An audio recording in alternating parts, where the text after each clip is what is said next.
Hi, my name is Tom Lever. I've recorded this video to offer you a guide to getting started using Google Colaboratory to train a YOLO version 3 convolutional neural network on the 2014 COCO dataset, the Pascal VOC 2007 and 2012 datasets, or a custom dataset, to detect objects in images, videos, and camera streams. More technically, I'm offering you a guide to getting started using a Python 3 kernel on a Linux virtual machine hosted by a Google server to compile AlexeyAB's deep learning framework, called darknet, and using the kernel to run a compiled executable file, also called darknet.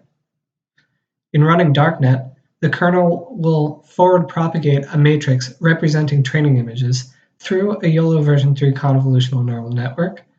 will compare a manipulated matrix to a matrix that encodes whether objects are present in different regions in each image, where they are, and of what classes they are, and will update a weights file based on the above comparison that encodes the values of each cell in each filter in the network.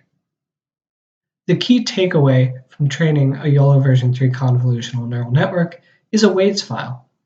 which I can use to detect objects in images, video frames, or camera stream frames by forward propagating those images through the trained network.